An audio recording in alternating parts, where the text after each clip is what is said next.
एक बड़ी खबर बता रहा हूं। इस चुनाव के दौरान कोई टीवी अखबार नहीं दिखाएगा। क्या बीजेपी ने आरजेडी का कार्ड ढूंढ लिया है?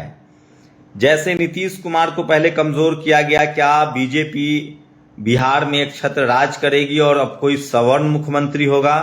और क्या जनसुराज पार्टी इसमें अब सफल होती हुई दिखाई दे रही है?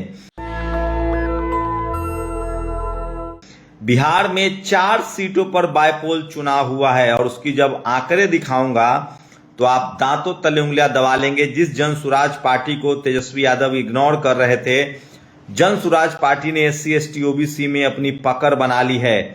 और आप बायपोल 4 सीटों पर मैं आपको आंकड़ा जो दूंगा उससे साफ हो जाएगा कि अगर आरजेडी हार रही है तो उसकी वजह जनसुराज पार्टी है।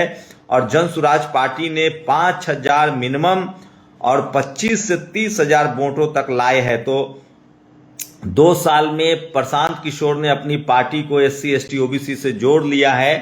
जनरल कैटेगरी के लोग जहां बीजेपी को वोट कर रहे हैं, वहीं SC ST OBC के लोग अब जनसुराज को वोट कर रहे हैं। तो अब तेजस्वी यादव के सामने बड़ा चैलेंज होगा। या तो वो घरों से निकले, सड़कों पर खाक छाने, या फिर गठबंधन का कुनबा बढ़ाएं। अदरवाइज मुख्यमंत्री का सपना सपना ही रह जाएगा। तरारी विधानसभा की बात कर रहा हूं, बाइपोल हुआ है। BSP से गठबंधन करके चाहे तो आरजेडी बच सकती है। विशाल प्रशांत जो है भारतीय जनता पार्टी के, उन्होंने 78,000 वोट है, 10,000 वोट का वो आगे हैं। और CPI ML सीट लड़ी थी। सोचिए, वहां जनसुराज पार्टी ने 5600 वोट मतलब 5,000 वोट लाया है। तो सोचिए वहां वहीं ये सबसे बड़ी खबर है जो मैं बता रहा हूं। तो राजू यादव जो है, रमाकांत, सोचिए किस तरह से वो गठबंधन में कम्युनिस्ट पार्टी को सीट गई थी, वो सीट हार रही है। और 5,000 से 5600 वोट जो है तरारी में, ये सोचिए वहां पर बीजेपी जीत रही है। अब आपको ले चलते हैं रामगढ़ सीट पर। रामगढ़ सीट पर अशोक कुमार सिंह जो भारतीय जनता पार्टी के हैं, वो 700 वोटों से आगे हैं इस समय। वहां BSP के सतीश कुमार सिंह यादव 700 वोट से पीछे हैं। लेकिन वहां चौंकाने वाली जो बात है, राष्ट्रीय जनता दल को मात्र 33,000 वोट आया है। सोचिए 33,000 वोट आया। और सुशील कुमार सिंह जो जनसुराज पार्टी के हैं, वो 6100 वोट ला रहे हैं। मतलब जो मार्जिनल एरर है आरजेडी का, वो तो 5,000 से कम कहीं भी जनसुराज का वोट नहीं है। और ये एक बड़ी खबर है जो बता रहा हूं। और इससे अगर तैयारी करनी पड़ेगी तो तेजस्वी यादव के सपनों पर पानी फिर सकता है। मुख्यमंत्री बनना तो दूर, वो तीसरे नंबर की पार्टी बन सकते हैं आरजेडी, जो कि अभी पार्टी के रूप से बात करें तो पहले नंबर की पार्टी है। वहीं आपको ले चलते हैं इमामगंज सीट पर। इमामगंज सीट पर भले वो दीपा कुमारी जो हिंदुस्तानी अवाम मोर्चा की है, वो आगे हैं, क्योंकि आरजेडी 5500 वोटों से वहां पीछे है। और उसकी वजह है कि जितेंद्र पासवान, जनसुराज पार्टी ने वहां जितेंद्र पासवान को खड़ा किया था। 36,000 वोट जो है वो जितेंद्र पासवान को आया है। ये चौंकाने वाली खबर है जो मैं आपको बता दे रहा हूं। 6800 वोट, 7,000 वोट AMIM काट रहा है। वहीं आजाद समाज पार्टी को 4,000 वोट मिल रहे हैं। तो राजनीति बहुत स्टाइल हो रही है। और अब समय आपको बता दें कि किसी भी कीमत पर अब जो समय आ रहा है, वो आ रहा है मिलीजुली सरकार का। आपके छोटे छोटे दलों से भी गठबंधन करना पड़ेगा। तो जनसुराज पार्टी ने 36,000 वोट काटा है, ये बड़ी खबर है। ओवैसी की पार्टी जो है वो 6,000 वोट काट रही है। कंचन पासवान वहां कैंडिडेट थे, रिजर्व सीट है ये। विश्वास मांझी आजाद समाज पार्टी से 4,000 सीट काट रहे हैं। तो अब आप किसी पार्टी को हल्के में नहीं ले सकते हैं। और अगर आप रिप्रेजेंटेशन नहीं दे रहे हैं तो आपको बड़ा नुकसान उठाना पड़ सकता है। तो ये बड़ी खबर बता रहा हूं इमामगंज से। अब आपको ले चलते हैं बेलागंज। 4 विधानसभा पर था, उस पर समझना पड़ेगा। सोशल जस्टिस की धरती है बिहार। किस तरह से जनसुराज पार्टी ने बड़ी वापसी की है। मनोरमा देवी जनता दल की वो 20,000 वोटों से आगे हैं। लेकिन वहां भी जनसुराज पार्टी ने 17,000 वोट काटे हैं।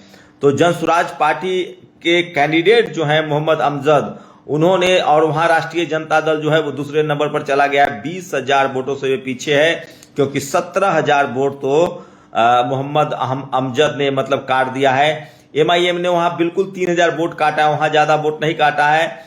लेकिन वहां सबसे ज्यादा वोट जो है वो जन सुराज पार्टी ने 17,000 वोट काट दिया है। तो ये एक बड़े खतरे का संकेत है और ये तेजस्वी यादव को समझना पड़ेगा और इससे एक ही काट है, या तो चिराग पासवान को अपने साथ लाना पड़ेगा, अपना कुनबा बढ़ाना पड़ेगा उनको। अब ये मोनोपोली नहीं चलेगी, पॉलिटिकल मोनोपोली नहीं चलेगी, ये आप गांठ बांध दीजिए। कोई पार्टी कहे कि हम अकेले चुनाव जीत सकते हैं तो ये संभव नहीं है। मिलीजुली गठबंधन की सरकार आ रही है और तमाम समाज को पॉलिटिकल रिप्रेजेंटेशन देना पड़ेगा। सोचिए, महाराष्ट्र में बीजेपी इसलिए जीत रही है क्योंकि वहां शिंदे और अजित पवार के साथ गठबंधन में है, वहां उनके साथ ठावले भी हैं और प्रकाश अंबेडकर को इन लोगों ने नहीं लिया। तो गठबंधन का दौर आ रहा है। कोई सोचिए, बीजेपी यूपी में चुनाव नहीं जीत सकती है, बिहार में बिना गठबंधन नहीं जीत सकती है, तो ये बड़ा खेल है। अब आपको ले चलते हैं सीधे यूपी। ये तो मैंने बिहार में दिखाया किस तरह से तेजस्वी यादव के लिए खतरनाक खतरे के संकेत हैं और किसी भी कीमत पर अब शायद ही कोई पार्टी अकेले चुनाव नहीं जीत सकती है। तो ये सबसे बड़ी खबर बता रहा था आपको कि किस तरह से बिहार में जन सुराज पार्टी ने बड़ा डेंट दिया है आपको। ये बड़ी खबर है जो बता रहा हूं। उसके बाद आपको यूपी ले चलता हूं। यूपी में अखिलेश यादव ने पूरा दम लगाया था, योगी आदित्यनाथ तो सत्ता में है ही। उसके बाद क्या नतीजा है वहां का गाजियाबाद में और क्या क्या है, बीएसपी ने कितना वोट लिया है, वो भी आपको जानना। मीरापुर से आपको शुरुआत करते हैं। मीरापुर में राष्ट्रीय लोक दल जो गठबंधन में है बीजेपी के, वो आगे है 18,000 वोटों से। वहां समाजवादी पार्टी 18,000 वोटों से पीछे और आजाद समाज पार्टी ने 14,000 वोट काटे हैं। चंद्रशेखर आजाद की जो पार्टी है आजाद समाज पार्टी, एमआईएम ने 8,000 वोट काटे हैं। बीएसपी के लिए खतरे की घंटी, वहां सिर्फ 1,700 वोट आए हैं। तो ये बड़ी खबर बता रहा हूं, आजाद समाज पार्टी बड़ी ताकत बन रही है। सोचिए, पश्चिमी उत्तर प्रदेश में आजाद समाज पार्टी ने बड़ी ताकत दिखाई है। वहां चंद्रशेखर आजाद को आपको गठबंधन में लेना पड़ेगा, अखिलेश यादव को या बीएसपी को लेना पड़ेगा, नहीं तो चुनाव नहीं जीत सकते हैं। आपको बता दें कि कुंदरकी के सीट का मैं आकलन दे रहा हूं। रामवीर सिंह जो है भारतीय जनता पार्टी के 81,000 वोटों से आगे हैं, वो 81,000 वोटों से आगे हैं। वहां समाजवादी पार्टी को 10,000 वोट मिले हैं, आजाद समाज पार्टी को 4,000 वोट मिले हैं, एमआईएम को 2,800 वोट मिले हैं, लेकिन बहुजन समाज पार्टी को 525। तो बीएसपी के लिए भी ये खतरे की घंटी है कि उनके कैंडिडेट जो है वो खराब परफॉर्मेंस कर रहे हैं। आजाद समाज पार्टी तेजी से उभर रही है, चंद्रशेखर आजाद की पार्टी आगे बढ़ रही है। ये एक बड़ा ट्रेंड है। अगर आप गाजियाबाद की बात करें तो भारतीय जनता पार्टी 42,000 से लीड कर रही है, समाजवादी पार्टी को सिर्फ 21,000 वोट आए हैं, लेकिन वहां बीएसपी ने 8,000 वोट काटे हैं और 6,000 वोट जो है वो काटा है। एमआईएम ने रवि कुमार आजाद को टिकट नहीं दिया गया था, तो ये नुकसान है। और उनसे आजाद समाज पार्टी के भी कैंडिडेट को 4700 वोट आया है। तो ये बड़ी खबर है जो आपको बता रहा हूं। तो बहुजन समाज पार्टी के रवि कुमार जो है वो रवि जो है एमआईएम से लड़ रहे थे, वो भी 6,000 वोट लाते हुए दिख रहे हैं। सतपाल चौधरी आजाद समाज पार्टी के 4,000 वोट ला रहे हैं। बीएसपी को टिकट देना चाहिए था रवि कुमार को, और परमानंद गर्ग से वो ज्यादा पीछे नहीं है। तो वो एक बड़ी खबर है। तो ये सब पॉलिटिकल डाइवर्सिटी की खेल में बता रहा हूं।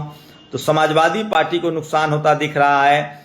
खैर की अगर बात करें तो भारतीय जनता पार्टी को 27,000 वोटों की लीड है, समाजवादी पार्टी दूसरे नंबर पर है, लेकिन बहुजन समाज पार्टी को 8,000 वोट है और आजाद समाज पार्टी को 5,000 वोट वहां आया है। तो आजाद समाज पार्टी जो है वो मजबूती से वापसी कर रही है। ये बड़ी खबर है। बीएसपी की जगह आजाद समाज पार्टी ले रही है, सच्चाई है, आप उससे मुंह नहीं मोड़ सकते हैं। अगर आप करहल की बात करें जहां समाजवादी पार्टी लीड ले रही है, वहां पर भी बहुजन समाज पार्टी को सिर्फ 5100 वोट आए हैं। तो बहुजन समाज पार्टी लेकिन आजाद समाज पार्टी को वहां 1400 वोट आए हैं। तो करहल में 5,000 वोटों का डैमेज है। अभी भी मैं कह रहा हूं कि एसपी, बीएसपी और आजाद समाज पार्टी तो ज्यादा अच्छा, और ये रिप्रेजेंटेशन आपको देना पड़ेगा, नहीं तो बीजेपी चुनाव जीतेगी। क्योंकि बीजेपी वहां दर्जनों दलों के साथ गठबंधन में, अनुप्रिया पटेल गठबंधन में है, निषाद पार्टी गठबंधन में है, राजभर गठबंधन में। आपको बीएसपी और चंद्रशेखर आजाद को साथ में लेना पड़ेगा, नहीं तो आपको मजबूरी हो जाएगी, तब फिर अखिलेश यादव नहीं जीत सकते हैं चुनाव। करहल की अगर सिसामऊ की बात करें तो नसीम सोलंकी जो है वो आगे हैं समाजवादी पार्टी के 8,000 वोट से। भारतीय जनता पार्टी पीछे है, दूसरे नंबर पर बहुजन समाज पार्टी ने 1400 मात्र वोट मिला है। तो बीएसपी के जुड़ने से बड़ा खेल बदल सकता है, लेकिन बीएसपी अकेले बहुत परफॉर्म नहीं कर पा रही है। वहीं अगर फूलपुर की बात करें तो दीपक पटेल भारतीय जनता पार्टी 4200 वोटों से आगे हैं, समाजवादी पार्टी दूसरे नंबर पर है। बहुजन समाज पार्टी को 1100 वोट आए हैं जितेंद्र कुमार सिंह का। तो आजाद समाज पार्टी ने भी 3000 वोट लाया है।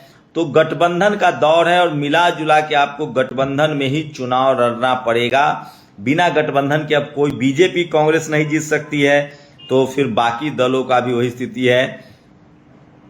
अगर कथेरिया की बात करें तो भारतीय जनता पार्टी 28,000 से आगे है और समाजवादी पार्टी की शोभावती वर्मा जो है वो पीछे चल रही हैं, और बहुजन समाज पार्टी ने वहां 20,000 वोट लाया अमित वर्मा।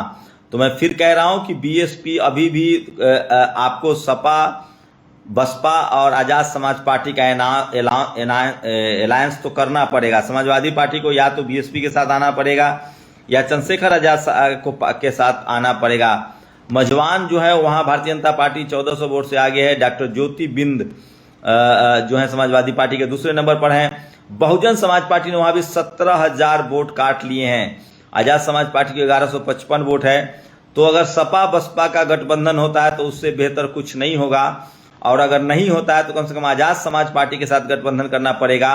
लेकिन बिहार में खतरनाक संकेत है। समाजवादी पार्टी तो फिर भी 3 सीटें बचाने में कामयाब होती दिख रही है, लेकिन बिहार में सबसे खतरनाक संकेत है कि जिस मकसद से प्रशांत किशोर ने पार्टी बनाई थी उसमें वो कामयाब होते दिख रहे हैं, और आरजेडी के लिए खतरे की घंटी है। तो ये सबसे बड़ी खबर बता रहा हूं जो इस समय सोशल मीडिया पर वायरल है, और एक एक करके विश्लेषण बताऊंगा, बाकी देश को क्या भी विश्लेषण बताऊंगा। बीजेपी को भी बड़ा झटका लगा है गुजरात में, अगले वीडियो में बताऊंगा, वो एक बड़ा खतरनाक है। लेकिन सोचिए, अब बगैर गठबंधन के सरकारें नहीं चल सकती। अगर आरजेडी बीएसपी के साथ में गठबंधन नहीं करती है तो नुकसान में रहेगी। वो जगह लेती हुई दिख रही है आजाद समाज जन स्वराज पार्टी। तो आरजेडी को या तो आजाद समाज पार्टी या बीएसपी के साथ बिहार में आना पड़ेगा। यूपी में समाजवादी पार्टी भी चाहेगी कि अकेले चुनाव जीत ले, तो संभव नहीं है। बीएसपी या आजाद समाज पार्टी के साथ आना पड़ेगा। पॉलिटिकल डाइवर्सिटी का समय है। अब किसी पार्टी की मोनोपोली नहीं चलने वाली। जब बीजेपी अकेले नहीं जीत सकती तो बाकी पार्टियों का क्या है। शुक्रिया। नेशनल दस्तक की आपसे गुजारिश है कि अगर इसको बचाना चाहते हैं तो नेशनल दस्तक को सब्सक्राइब करने के लिए रेड कलर के सब्सक्राइब बटन को दबाएं, फिर बेल आइकन की घंटी दबाएं। नेशनल दस्तक को बचाने के लिए बहुत जरूरी है कि हर खबर को शेयर करें, लाइक करें, कमेंट जरूर करें।